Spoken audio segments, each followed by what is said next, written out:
દ્વારકાધીશ મિત્રો, નવા વ્લોગમાં તમારું સ્વાગત છે.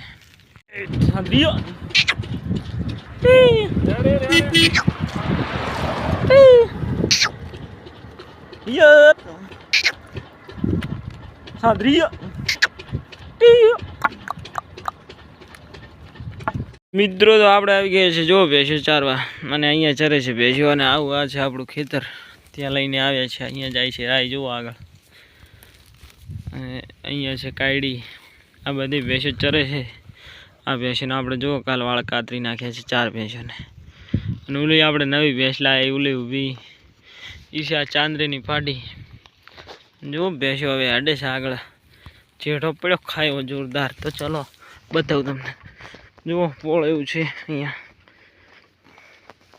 આગળ પણ પોળ એવું છે. તો ચલો મિત્રો હવે આગળ બતાવું તમને. મિત્રો તો જો આપણી ભેંસો ચડી ગઈ છે રોડે હવે ખેતરમાંથી. તો હવે જવાનું છે આપણે તળાવે ભેંસોને પાણી પાવા. તો હવે ચલો આગળ તમને બતાવું.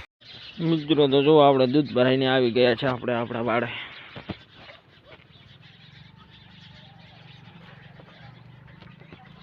અહીંયા બાંધેલ છે આપણી મોટી ગાય. ચલો હવે આગળ તમને બતાવો. મિત્રો તો જો દૂધણી ભેંસોને અંદર બદલાઈ નાખેલ છે નિયાર કરીને. નિયાર ખાઈ રહી છે. આ છે આપણે નિવેડ લાવલની મામા. ચલો મિત્રો હવે આગળ બતાવો. મિત્રો તો અહીંયા છે આપણી ક્યુટ વાસળી, અને આ ગાય શીલો કાઢી નાખ્યો છે. તો હવે ચલો એને પણ બાંધી દઈએ આવે. મિત્રો તો જો પાછી આ શેડી ગાયને આપણે બાંધી નાખી છે. ને અહીંયા છે આ વાસળી, અને એની માં છે ઉલી બાજુ. જુઓ પાણી આવ્યું છે, અવાજ પણ ભરાઈ ગયો છે, ઓલો કેલબા પણ ભરાઈ ગયા છે. ચલો હવે આગળ બતાવું. મિત્રો તો મળી આવે નવા વ્લોગમાં. જય દ્વારકાધીશ.